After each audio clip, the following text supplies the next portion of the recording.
Hi, I'm Angie, and yeah, I sell my chocolate at a farmer's market, a local farmer's market, and of course there are other vendors as well, and there's also a balsamic vinegar vendor. And so I thought balsamic vinegar and chocolate, this might work, and I thought I would make a filling for my bonbons, but this didn't work out as planned, not at all. So I wanted to make a hazelnut praline with the balsamic vinegar. And really it tastes awesome, but the texture is all wrong. Before I thought about making this filling, I thought, ooh, is this going to work out? Because the balsamic vinegar is water-based, and of course the praline with the nuts and the chocolate is fat-based. But I thought if I don't try it out, I will never know. I thought maybe if I just use maybe 1 teaspoon or 1 tablespoon of the balsamic vinegar in the whole mix, it will not seize, it will not curdle, and it didn't, but I also couldn't taste the balsamic vinegar. And if I don't taste the balsamic vinegar or like any kind of flavor that I'm putting into my filling, it doesn't really make any sense. So I added more, and of course it curdled. Well, so I would say if you want to use this recipe, go ahead, just leave out the balsamic vinegar or use an emulsifier. There's some soy lecithin out there that you can just add a couple of drops. I haven't had it at home, so I didn't use it. So yeah, that's just a heads up. This is not a perfect recipe, but it tastes really, really good. Another thought that came into my mind would be if you want to make like a classic chocolate ganache, add a couple of teaspoons of the balsamic vinegar. I'm pretty sure this works really good as well, because the protein in the milk and in the cream will work as an emulsifier for your vinegar as well. So yeah, today I guess we're making a curdled hazelnut praline with fig balsamic vinegar, and here we go. We set out making our caramel. So here I have 2 tablespoons of glucose syrup. This will help prevent our sugar to recrystallize. And then here I have 130 grams of sugar and 2 tablespoons of water. Now we heat this up, let it simmer, and wait until it's really brown, caramelly, and a really nice caramelized flavor is rising up. And I will stir the mix until everything has dissolved, and then I'll just leave it alone and don't touch it again anymore.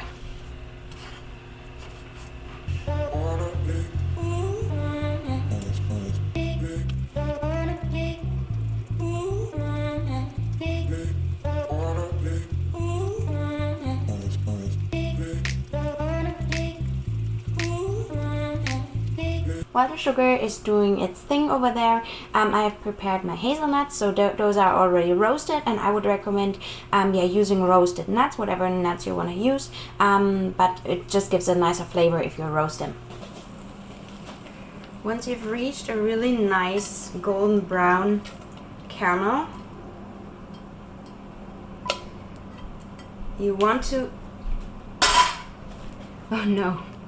Actually, you want to coat all your hazelnuts. No. Well, we scrape everything later in together, but usually all the caramel goes over your nuts. Good enough. Until it sets and hardens and cools down. As soon as your caramel isn't super hot anymore and is like okay to touch, then I would recommend cutting it up into smaller pieces, just to make the next step a little bit easier on you. I give the smaller cut down pieces into my blender because we blend right afterwards. I have a couple of nuts that aren't coated with caramel, but that's not too bad.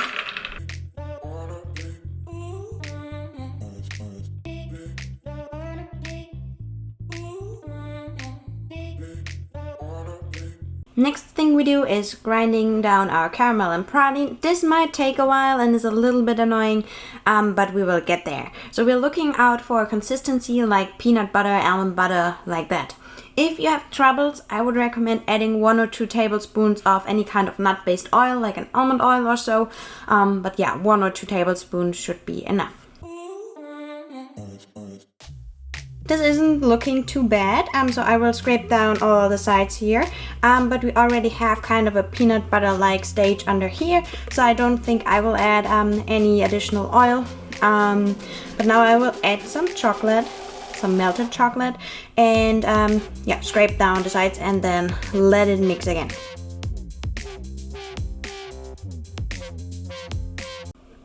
So this is looking pretty good with the added chocolate, and now I will add, well, I will start with 1 tablespoon of the balsamic vinegar, because I just don't know how it will turn out. Maybe I'll add another, but let's see. Alright friends, here's what happened. My caramel and my chocolate curdled. This is not a smooth, silky filling anymore, what it should have been. It is curdled because I used the balsamic vinegar. I mean, I knew it before that this might happen, but I still went for it because I really wanted to see if I can make it work. So the chocolate and the caramel and the hazelnuts are all fatty, but the balsamic vinegar, well, it's water-based. And basically what happens is that they split. Just like if you make a dressing, the vinegar will be at the bottom and the fat, because it's lighter, will swim on top and they will separate. What you need to incorporate it is an emulsifier. I will not throw it away because I have friends that will not care that it's curdled if it's free chocolate. So I will just continue with this, but yeah, I would not recommend you making this recipe like without any emulsifier. This will not work out. Yeah, maybe leave out the balsamic vinegar, then you will not have any issues. Now I'll let this cool down to room temperature, and then I'll fill my bonbons that I've prepared already. So yeah, I just made some design with an airbrush and with my toothbrush. And yeah, now we're going to fill it. And I think what we'll do as well is we add a couple of hazelnut halves. And I think this will add to the texture, and I'm pretty sure that my friends will not even notice that it is curdled. And if they do, then I'll eat them by myself, because honestly, those are not a lot of bonbons, and this stuff like holds for a while.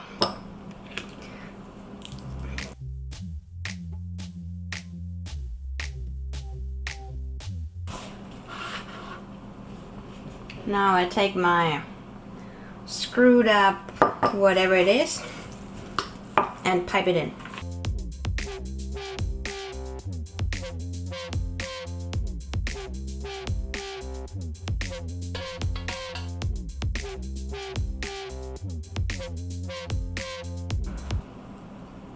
And with the rest of it, I will probably just use it as a filling for muffins and stuff, because it tastes really good. But yeah, maybe for muffins, for a cake, something like that. It will not go to waste. Give it a good shake. And now I will temper chocolate and just add my last layer of it.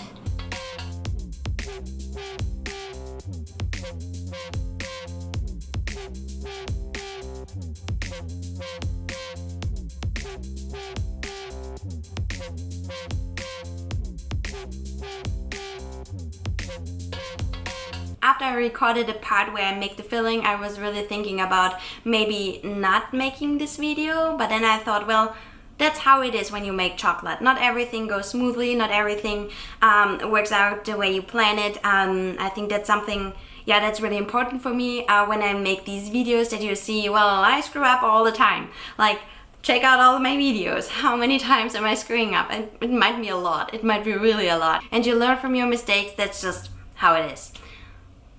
Okay, and if you're interested in any of the equipment that I'm using, I have some links below.